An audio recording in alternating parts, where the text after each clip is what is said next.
নমস্কার। আজকে আমরা শুনব শ্রী শ্রী সারদা মায়ের অমৃত কথা। শ্রীমা ও আধুনিক ভারতীয় নারী, লিখেছেন কণা বসু মিত্র। আধুনিক সমাজ জীবনে অনেক মানুষের মনেই একটা প্রশ্ন উকি মারে, শ্রীমা সারদা দেবী কি করে আধুনিক নারীর আদর্শ হবেন?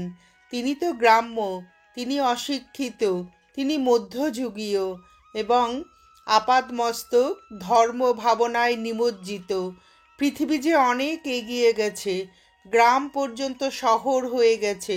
অন্তত শহরের জীবনযাত্রার লোভে পাগল সে। স্কুল কলেজে শিক্ষার জন্য হুড়োহুড়ি শেষ নেই। পুরাতন কুসংস্কারের সমূহ উচ্ছেদে ব্রতী একাল। ধর্মের আফিম খেতে মোটে রাজি নয় প্রগতিশীলেরা। একালেও সারদা দেবী নারীর আদর্শ? হ্যাঁ, অবশ্যই।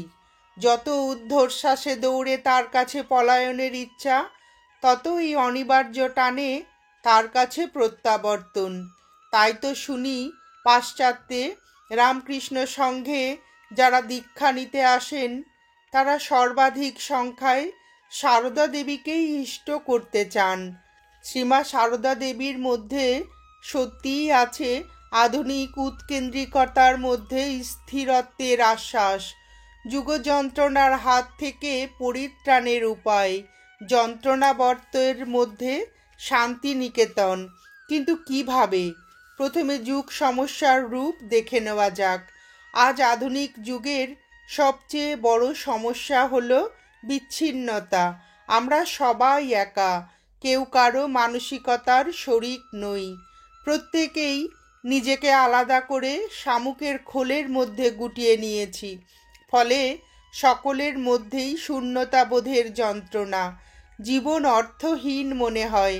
নৈরাশ্য কিংবা হতাশা সৃষ্টি করছে নিঃসঙ্গ বোধ।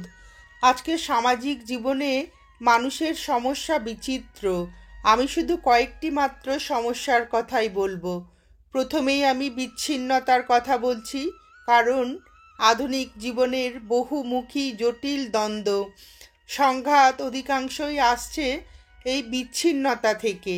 এই আলোচনায় আধুনিক সমাজের মেয়েদের কথাই বলতে চাই বেশি করে, যারা অনেকটাই পারেন সমাজকে এই অবক্ষয়ের যন্ত্রণা থেকে বাঁচাতে। কেননা মেয়েরা মায়ের জাত, ভালোবাসতে এবং ভালোবাসাতেই যাদের চরম পূর্ণতা। ভালোবাসা দিয়ে গোটা সমাজকে বদলানো যায় তিলে তিলে মানুষের আত্মহত্যার প্রবৃত্তিকে। ভালোবাসা মানে সেই ভালোবাসা যার মধ্যে থাকবে ক্ষমা, ধৈর্য কিংবা সহনশীলতা, যা ভারতীয় নারীর ঐতিহ্য, জীবন চেতনা শ্রেষ্ঠ প্রকাশ, যা ছিল আমাদের শ্রীমা সারদা দেবীর মধ্যে। কিন্তু একটা প্রশ্ন জাগবে, আধুনিক নারী কারা? কোন লক্ষণ থেকে আমরা তাদের আধুনিক নারী বলবো? যারা শিক্ষিতা, প্রগতিশীল মনোভাবাপন্ন, যারা পর্দানসীন, জীবনের মধ্যে সীমাবদ্ধ নেই, সব ক্ষেত্রেই পুরুষের মতো যোগ্যতার অধিকারী, পুরানো দিনের চিন্তাধারা থেকে সরে এসেছেন। আমরা তাদেরই মোটামুটিভাবে আধুনিক নারী বলে চিহ্নিত করতে পারি। বিচ্ছিন্নতার যন্ত্রণা এইসব আধুনিক নারীর মধ্যে, বিশেষত সমাজের উচ্চবিত্ত শিক্ষিত মধ্যবিত্তের মধ্যেই বেশি। আজ যারা ধনী কিংবা উচ্চবিত্ত বলে পরিচিত, তাদের হাতে প্রচুর টাকা। সৎভাবেই হোক আর অসৎভাবেই হোক, যেভাবেই রোজগার করুন না কেন, যারা শহরে আছেন তাদের অনেকের মধ্যেই পাশ্চাত্যের ভোগবাদী জীবন, উগ্র আধুনিকতার ঢেউ, পানাশক্তি, এলএসডি, ম্যান্ড্রেক ইত্যাদির নেশা। শিক্ষিত মানুষ সম্পূর্ণ বিবেকবান হওয়া সত্ত্বেও নিজেদের এইভাবে সর্বনাশা ধ্বংসের পথে নিয়ে যাচ্ছেন। তার কারণ জীবন তাদের কাছে অর্থহীন মনে হচ্ছে। যশ, প্রতিষ্ঠা, সম্পদ মানুষের মন ভরাতে পারছে না। কি যেন পায়নি। সেই না পাওয়ার নৈরাশ্য মানুষকে জীবনের প্রতি বিতৃষ্ণা বোধ করতে প্ররোচিত করছে। স্বামী স্ত্রী একই ছাদের তলায় থেকেও কেউ কারো আপন হতে পারছেন না। তার কারণ দুজনের মধ্যেই স্বার্থত্যাগের অভাব। তারা সুখের সন্ধানে ঘুরে বেড়ান, আর তাদের ছেলেমেয়েরা নিঃসঙ্গ একাকিত্বে ছটফট করে বাড়িতে। স্বামী স্ত্রীর মধ্যে ভুল বোঝাবুঝির ফলে একের প্রতি অন্যের সন্দেহ বাড়ছে। ছেলে মেয়েদের চোখের সামনে রয়েছে পিতামাতার অস্থির জীবন। তা দেখে সন্তানেরা কি শিখবে? এর জন্য দায়ী আধুনিক সমাজ। নিশ্চয়ই আমরা দোষ দিতে পারি না কোনো ব্যক্তি বিশেষকে। ঘরে বাইরে অফিসে প্রতি মুহূর্তে উত্তেজনা। প্রেমহীন জীবনে তারা বাঁচবার হাতিয়ার হিসাবে খুঁজে নিয়েছেন উচ্ছৃঙ্খল জীবনকে। কিন্তু আমাদের বাঁচবার পথ তো এই নয়। বাঁচবার পথ অকৃত্রিম জীবনের মধ্যে ফিরে আসা। জীবনকে ভালোবাসতে হবে। স্বামী স্ত্রীর মধ্যে থাকবে সেই মধুর সম্পর্ক, যা কল্যাণময় গোটা সমাজের পক্ষে। আত্মত্যাগ থাকবে দুজনেরই। সারদা মায়ের জীবন সেই ত্যাগেরই পরাকাষ্ঠা। তিনি ছিলেন ঠাকুর শ্রীরামকৃষ্ণদেবের যোগ্য সহধর্মিণী। শ্রীরামকৃষ্ণদেবের স্ত্রীর প্রতি ছিল অপরিসীম শ্রদ্ধা, ভালোবাসা। তারা তাদের জীবনের আদর্শ দিয়ে দেখিয়ে গেছেন কেমন করে স্বামী স্ত্রী সংসারে বন্ধুর মতো বাস করবে, কেমন করে একে অন্যের পরিপূরক হবে। স্বামী স্ত্রী সম্পর্কের মধ্যে আজ এই যে ফাটল ধরতে শুরু করেছে, এটা বন্ধ করার একমাত্র উপায় হচ্ছে দুজনের সম্পর্কের মধ্যে যৌথ দায়িত্ববোধ। কে কার চেয়ে শ্রেষ্ঠ, সেই ব্যক্তি স্বাতন্ত্র্যবাদের লড়াই বন্ধ করতে হবে। অর্থনৈতিক সমস্যা শিক্ষিত মধ্যবিত্তদের দাম্পত্য জীবনের অশান্তির আরেকটি বড় কারণ। শুধু স্বামীর রোজগারে স্ত্রী সন্তুষ্ট নন। চাহিদা, লোভ মানুষের জীবন সংগ্রামকে আরও জটিল করে তুলেছে। যদিও একথা সত্যি যে জিনিসপত্রের এই দুর্মূল্যের বাজারে শুধু একজনের রোজগারে অনেক ক্ষেত্রেই সংসার চালানো সম্ভব হয় না। মেয়েরা তাই ঘরের পৃথিবী ছেড়ে বাইরের পৃথিবীতে বেরোয়। স্বামীকেও অনেক সময় স্ত্রীর রোজগারের উপর খানিকটা নির্ভর করতে হয়। নিম্ন মধ্যবিত্তদের ক্ষেত্রে এটা তো একটা অপরিহার্য ব্যাপার। উচ্চ মধ্যবিত্তদের ক্ষেত্রেও স্ত্রীর রোজগার ছাড়া যে সংসার চলে না তা নয়, কিন্তু চাহিদা বেশি থাকায় তারা কিছুতেই যেন সম্পূর্ণ হতে পারেন না। তাই স্ত্রীও রোজগারে নেমে পড়েন। শুরু হয় অন্তর্দ্বন্দ্ব। কে কার চেয়ে শ্রেষ্ঠ তার লড়াই।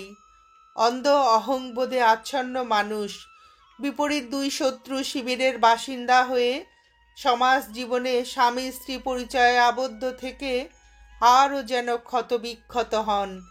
হয়তো প্রতিকারের উপায় হিসাবে একদিন বেছে নেন আইনগতভাবে ছাড়াছাড়ির পথ।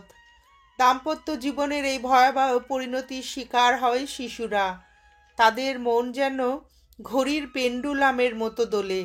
তারা মায়ের পক্ষ নেবে না বাবার পক্ষ নেবে। ডিভোর্সি বাবা মায়ের সন্তান অত্যন্ত অসহায় বোধ করে।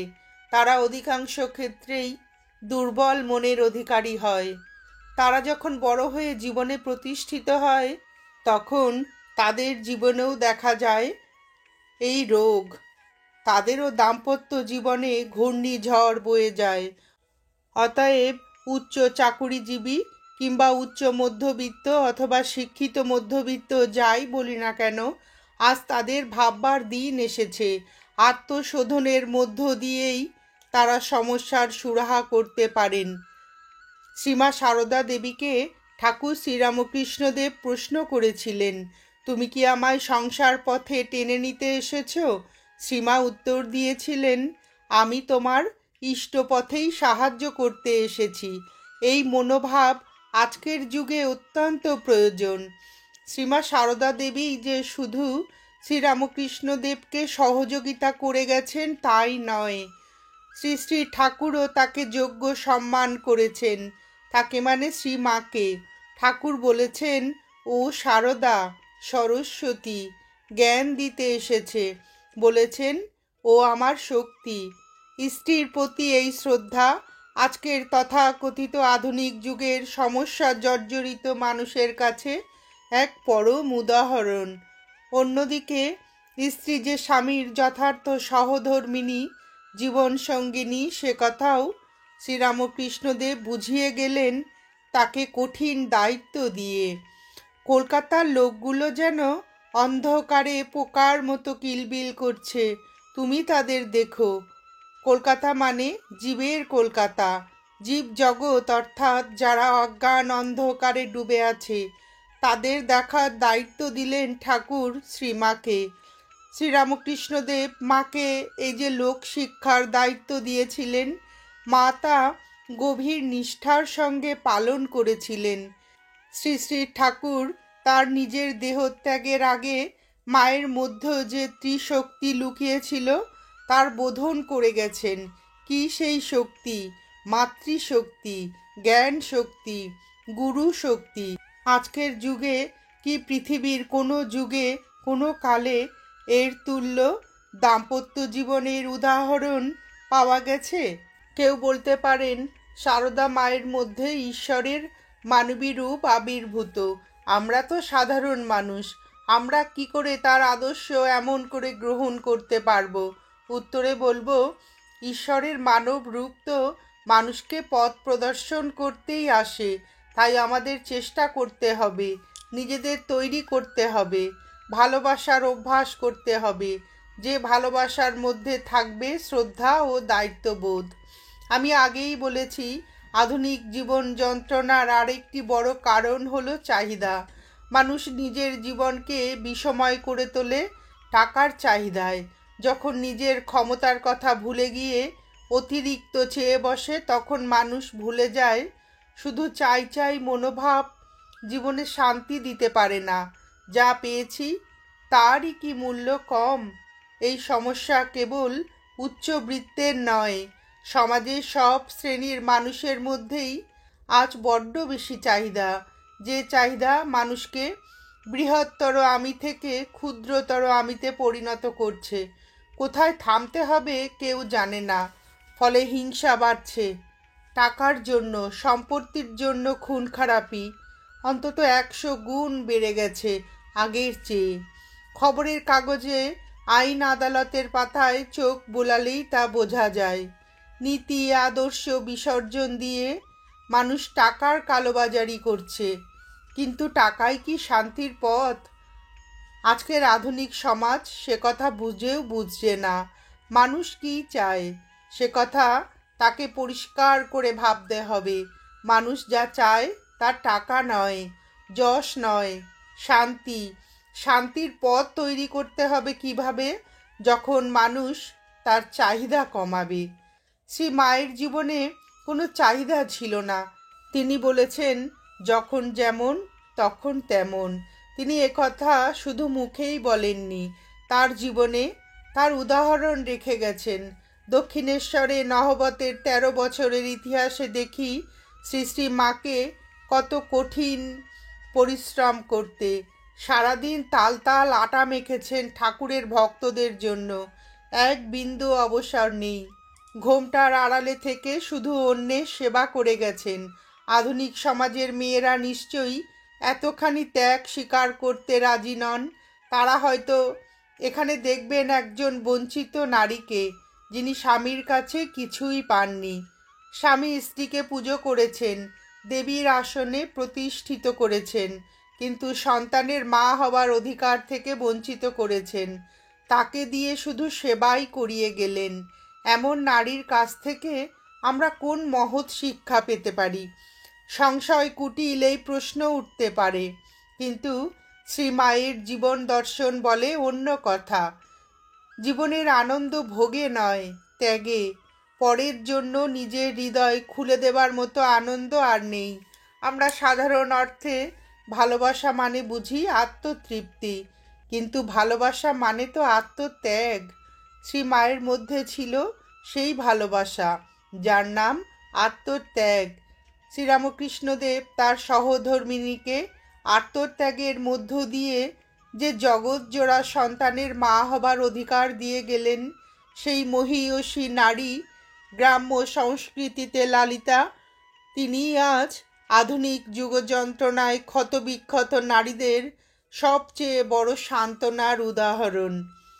শ্রীরামকৃষ্ণদেব শ্রীমা সারদা দেবীকে বলেছিলেন, কারো কাছে চিত হাত করো না, তুমি কামার পুকুরে থাকবে, শাক বুনবে, শাক ভাত খাবে আর হরিনাম করবে।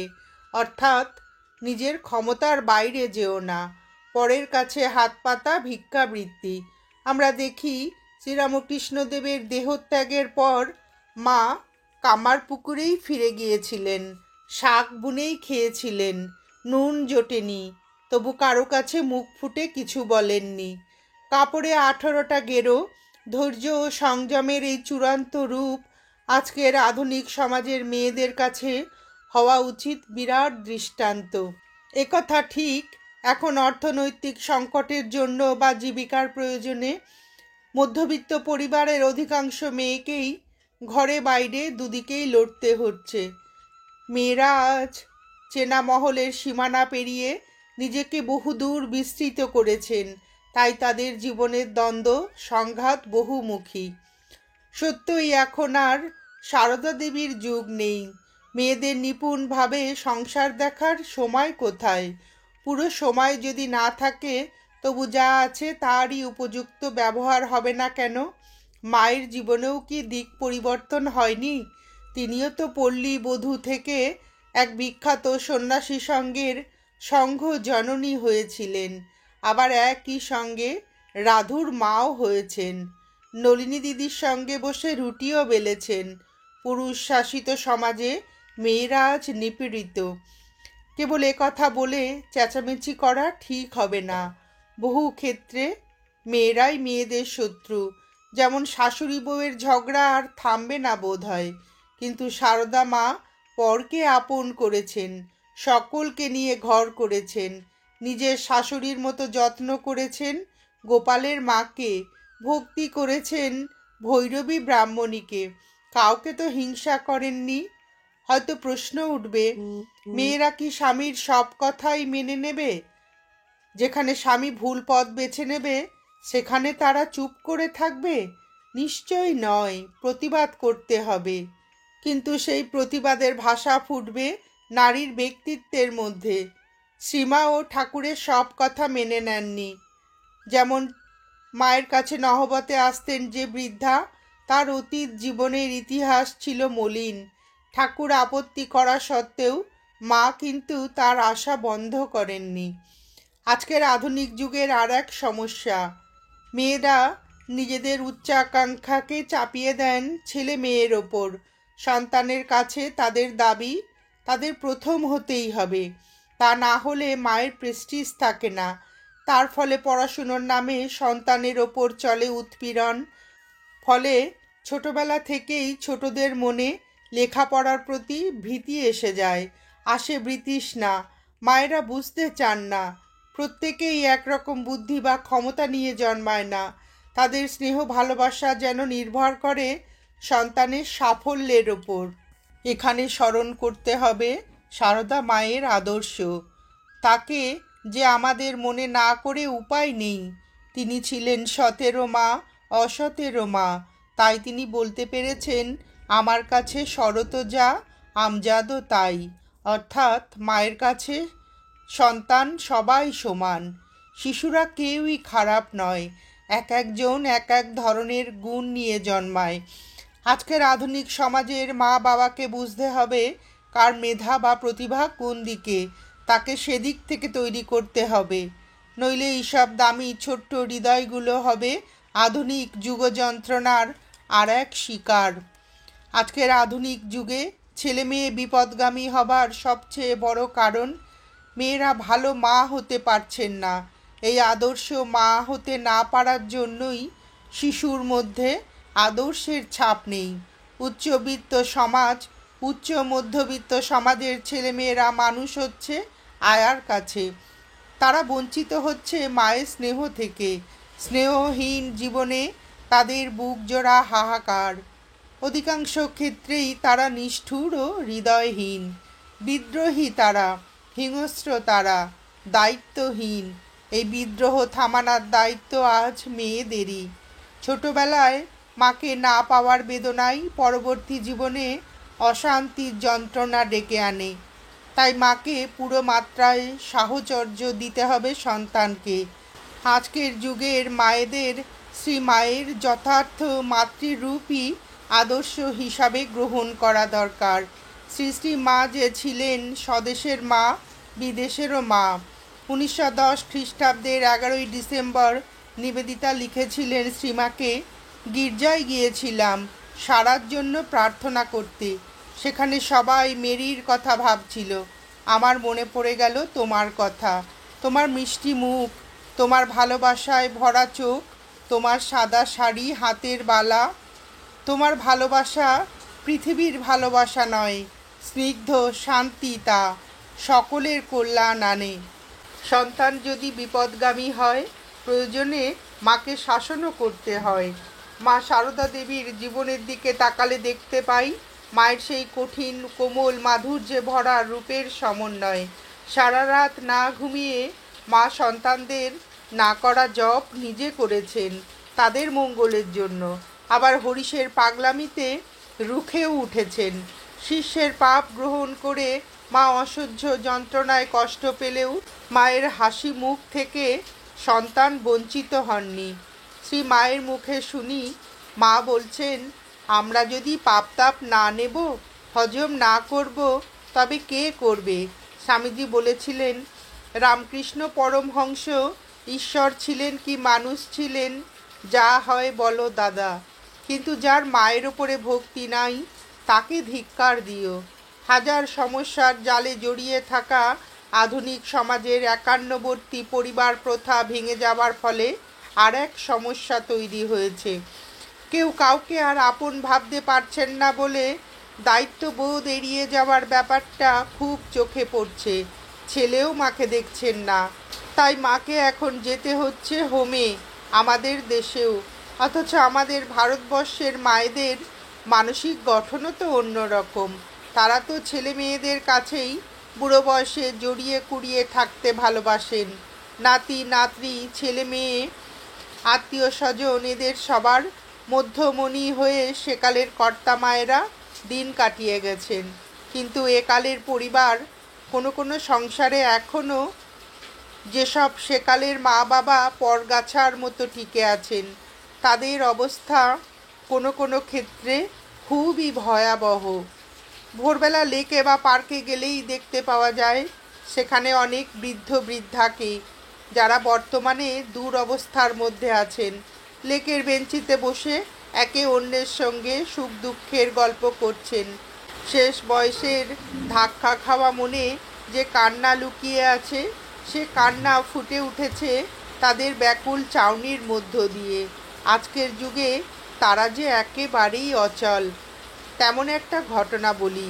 ছেলে বিরাট কারখানার কর্মকর্তা, সুন্দর ফ্ল্যাট, বাড়িতে 10টা বিলাতি কুকুর। তারা সকালবেলা লাইন করে বসে দুধ রুটি খায়, দুপুরবেলা লাইন করে বসে মাংস ভাত খায়, বিকালে দুধ বিস্কুট, রাত্রে দুধ রুটি। শরীর ভালো রাখার জন্য খাওয়ানো হয় টনিক। তারা ডানলোপিলোর গদিতে ঘুমায়। মাথার ওপরে বৈদ্যুতিক পাখা, লোডশেডিংয়ে জেনারেটর চলে। বাড়ির গিন্নি তাদের গালে গাল ঘষে আদর করে, কিন্তু সেই বাড়িতে বুড়ো শ্বশুর শাশুড়ির জায়গা হয় না। এই আধুনিক সংসারে তারা যে একেবারেই বেমানান। পাছে কুকুর কামড়ে দেয়, তাই ছেলের বউ তাদের থাকতে বলে না কোনো দিন। অসহায় ভাই বোন, আত্মীয় স্বজনকে দেখা তো দূরের কথা, মনের মধ্যে কেবলই ভয়, কাউকে সাহায্য করলে পাছে টাকা কমে যায়। এই স্বার্থপর আত্মকেন্দ্রিক গোটা সমাজ স্নেহহীনতার অভাবে ভুগছে। কিন্তু সারদা দেবী তার জীবন দিয়ে দেখিয়ে গেছেন, ত্যাগেই আনন্দ, ভোগে নয়। যার অনেক আছে সে যদি কাউকে সামান্য দেয় তাহলে কোনো ক্ষতি নেই। মানুষ অন্যকে সাহায্য করবে নিজের মঙ্গলের জন্য, তারাও তো একদিন বুড়ো হবে। শ্রীমা সারদা দেবী দেখিয়ে গেছেন, সকলের তরে সকলে আমরা, প্রত্যেকে আমরা পরের তরে।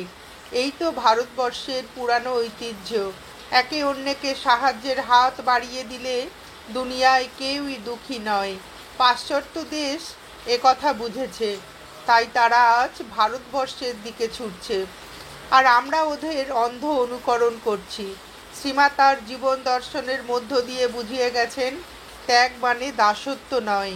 পরের জন্য ত্যাগের মতো সুখ আর কি আছে? অসংখ্য ভক্ত সন্তানদের জন্য মা তার স্নেহের আঁচল পেতে দিয়েছেন। জয়রামবাটিতে ছুটে গেছেন তার ভাইদের সংসারের গোলমাল থামাতে। কেউ পর নয়, সবাই আপন। আজকের এই আধুনিক যুগে আমি এবং আমার এই অহংবোধ মানুষকে ক্ষুদ্রতার মধ্যে টেনে নিচ্ছে। শ্রীমায়ের অহংশূন্য জীবনবোধ আজকের আধুনিক সমাজের কাছে সর্বোত্তম দৃষ্টান্ত। তিনি বুঝিয়ে গেছেন, অভাব অনটনকে হাসি মুখে জয় করে নিতে হয়। তিনি যোগেন মাকে বলেছেন, দোষ কারো দেখো না, শেষে দূষিত চোখ হয়ে যাবে। সীমাকে একদিন উচ্ছিষ্ট কুড়াতে দেখে নলিনী দিদি বলেছিলেন, মাগো, ৩৬ জাতের এঁটো কুড়াচ্ছ? মা বলেছিলেন, সব যে আমার, ৩৬ কোথায়? খবরের কাগজের পাতা খুললেই আরেকটি ব্যাপার যা চোখে পড়ে প্রায় প্রতিদিনই, তা হলো গৃহবধূ হত্যা, পণের জন্য অত্যাচার। সমাজের সব শ্রেণীর মধ্যেই ওটা লক্ষণীয়, উচ্চবিত্ত থেকে নিম্নবিত্ত পর্যন্ত। চাহিদা মতো পণ না পেলেই গৃহবধূর ওপর চলে অত্যাচার, তারপরেই সে খুন হয় কিংবা তাকে আত্মহত্যার প্ররোচনা দেওয়া হয়। যদিও এর বিরুদ্ধে আজকাল আইন তৈরি হয়েছে, কিন্তু আইন করে কি মানুষের হীন প্রবৃত্তিকে বদলানো যায়? যতক্ষণ পর্যন্ত না মানুষের মানসিকতার পরিবর্তন হয়। মেয়েরাই যে শান্তির আধার, এ কথা আর কে বুঝছে একটা মেয়ে সারা জীবনের মতো নিজের আপনজনদের ছেড়ে চলে আসে পরের বাড়িতে, সেই পরই হয়ে ওঠে তার আপনজন, কিন্তু তাদের কাছে ভালোবাসার বদলে, সহানুভূতির বদলে যদি লাঞ্ছনা জোটে, সেটা যে কত যন্ত্রণা আর কত অপমানের, সে কথা কি শাশুড়ি ননদ কিংবা শ্বশুরবাড়ির অন্য লোকেরা বোঝেন? সবচেয়ে আশ্চর্য, পণের জন্য যারা জুলুম করে তারা অধিকাংশ ক্ষেত্রেই মহিলা। হয়তো শাশুড়িও একদিন পণের জন্য অত্যাচারিত হয়েছেন তার শাশুড়ির কাছে। সেই প্রতিহিংসাই জেগে ওঠে তার মনে নিজের ছেলেটিকে বিয়ে দেবার সময়। হিংসা ছাড়াও এর পেছনে আরেকটি বিষয় কাজ করে, তা হলো লোভ। নিম্নবিত্তদের দাবিও কম নয়, চাই চাই চাই। মেয়ের বাবা মায়ের অবস্থা যেমনই হোক, এই সর্বনাশায় মনোভাব বদলাতে হবে, লোভকে জয় করতে হবে। অনুধ্যান করতে হবে শ্রীমা সারদা দেবীর জীবন। তিনি লোভকে জয় করেছিলেন। দারিদ্র্যের মধ্যে জীবন যাপন করেও তিনি পৃথিবীর সব দেশের সব কালের মা হয়েছেন, অকৃপণ মাতৃস্নেহের আঁচল পেতে দিয়ে। সেই আদর্শে অনুপ্রাণিত হতে হবে একালের মেয়ে, মা ও শাশুড়িদের। পরের মেয়ে যখন বউ হয়ে আসে, তখন তো সে নিজেরই মেয়ে হয়। মা সারদা দেবীর ব্যক্তিত্ববোধ, আদর্শবোধ, ত্যাগ, ক্ষমা, ধৈর্য, স্নেহ আজ সারা পৃথিবীর মেয়েদের চলার পথের পাথেয় হওয়া উচিত। শ্রী শ্রী সারদা মায়ের দেহত্যাগের পর জোসেফিন ম্যাকলাউড স্বামী শারদানন্দকে যথার্থই লিখেছেন, সেই নির্ভীক, শান্ত, তেজস্বী জীবনের দ্বীপটি তাহলে নির্বাপিত হলো, আধুনিক হিন্দু নারীর কাছে রেখে গেল আগামী ৩,০০০ বছরে নারীকে যে মহিমাময় অবস্থায় উন্নীত হতে হবে তারই আদর্শ। অতএব আজ আমাদের নতুন করে ভাববার দিন এসেছে। আমরা আমাদের শ্রী শ্রী মায়ের মধ্যেই খুঁজে পাব আজকের যুগ যন্ত্রণার প্রতিকার। নমস্কার, আজ এ পর্যন্তই। শ্রী শ্রী মা ও আধুনিক ভারতীয় নারী সম্পর্কে বিভিন্ন ঘটনার কথা শুনে আপনাদের ভিডিওটি কেমন লাগলো জানাবেন। শ্রী শ্রী ঠাকুর, শ্রীমা ও স্বামীজির অফুরন্ত ভালোবাসা ও আশীর্বাদ আমাদের সকলের মাথার ওপর অঝোর ধারায় বর্ষিত হোক, এই প্রার্থনা করে ভিডিওটি শেষ করছি।